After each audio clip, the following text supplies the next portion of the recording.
I'm in the middle of installing a wire curtain rod. It's not really a rod, it's wire, but it's for holding a curtain in my Spacegear, 96 Spacegear, and I'm trying to make it as least destructive as possible, you know, so it's not, I'm not leaving a bunch of holes and stuff. And so this is the solution I've come up with. I bought some wire here from the hardware store. I'm in the middle of it, of the process, but basically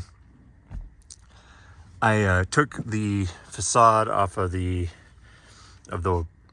track here, the curtain track. It just clips in here on these clips. And then what I did was, in order to line it up on the other side, I installed a little bracket right here to attach the wire. I could have just drilled a hole into the existing bracket, but the contact point on the opposite side is a little bit to the left here, so I didn't want it to be super crooked. So what I did was I just bought a little bracket here. It's like a supporting bracket for a shelf or something. It's got one hole in either end, so I use a self-tapping screw to tap it into the frame, and then I use my oscillating tool to cut out here a little bit, and then this, you can see, is the outline of where the plastic trim goes. So it'll be behind the trim, and then I'm just gonna drill a single hole in the trim for the wire to then poke out of. And so you'll see a wire poking out of the trim somewhere around here. And so that is a little bit destructive visibly, but pretty minimal. And then on the opposite end here, this track is a little bit different in the sense that this trim isn't held in by clips. It's actually, the track is held on by two, well, you can't really see in there, but there's a screw here that holds on the track, and then there's another screw in that hole that holds on the track. And then when you take the track off, this trim is then held in with other screws onto that track piece. But what I did was that same bracket that I used on the opposite side, I used the existing screw. I just undid the existing screw and then put that bracket in place. And then, you know, what I'm gonna do is I'm gonna fix the wire to that other bracket, and then instead of fixing it to this bracket, this just hooks in here.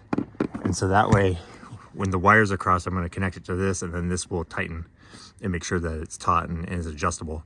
And if I ever need to take the curtain down or off, or adjust the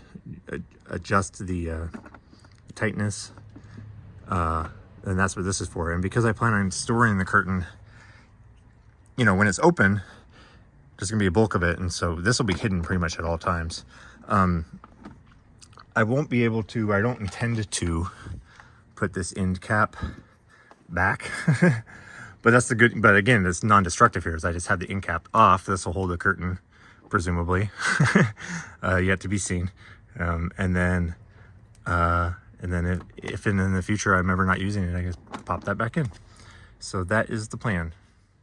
Okay, so the installation of the wire is complete. I've yet to hang a curtain on it, but this is what it looks like so far. Starting off at this end here, you can see, like I said, I had to drill one small hole. You know, the bracket's on the other side. I clipped this trim back on, so it looks as it should. I have one small hole, and then the brackets are looped. I forgot to mention in the last video, you know, there's a set of two on each end. So one of them is on the inside on this one, and then I attached the other one, but this is what keeps, you know, that secure. And then I put some electrical tape just to kind of, there's sharp edges there. Figured better safe than sorry. And then the same thing on this end. So this one is attached and looped through this piece here, which is what tightens and loosens it from the bracket. And so that's open-ended in the bracket. And so right now it's completely taut. You can see that that's as far as it goes. And then you just twist that middle section here. I'm not going to twist it, but that middle section, and then it loosens it. And once it gets loose enough, then you can detach it from the inside. The bracket, you can see I did have to switch. It was originally mounted on the left side. I had to switch it to the right side just because it was better. That was just a better angle for this to attach and be taut the way I want it to be. So here is the curtain all hung up on the curtain wire. I have it facing outward. So this is the back side of the curtain. It's not quite as aesthetically pleasing as on the inside as on the outside, but got a nice gray. Anyway, yeah, it works great. You know, just slides pretty effortlessly across this way. The only thing I haven't done yet, and I was just kind of too impatient to start making the video, is I will trim it probably about, you know, a foot off the ground or so. So that way it'll just easily slide back and forth a lot easier than it currently does. But right now it's full length from how I bought it. But when it's not being used, it'll be over there, probably tucked away. What's great about that is when it's not being used, it pretty much hides all this, you know, the more unsightly parts of the wire construction. And what's cool about that I didn't intend, but is the hardware, you can actually hook the curtain on on the parts that kind of protrude. I might come up with a different clip here maybe. And it actually kind of keeps it in place.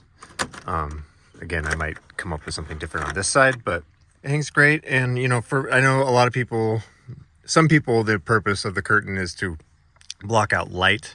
And so, you know, from that regard, it's not, you know, there are gaps, but I'm not concerned about that. For me, it's more just preventing people from looking into the van, whether I'm sleeping in here or whether I just have my work gear in the back, which is actually most of the reason why I don't want people looking in here. Anyway, that is the curtain and how I built it. The panel was probably 25 bucks, but the rest was all probably like 10 bucks. So pretty easy, pretty simple and easy, cheap curtain solution.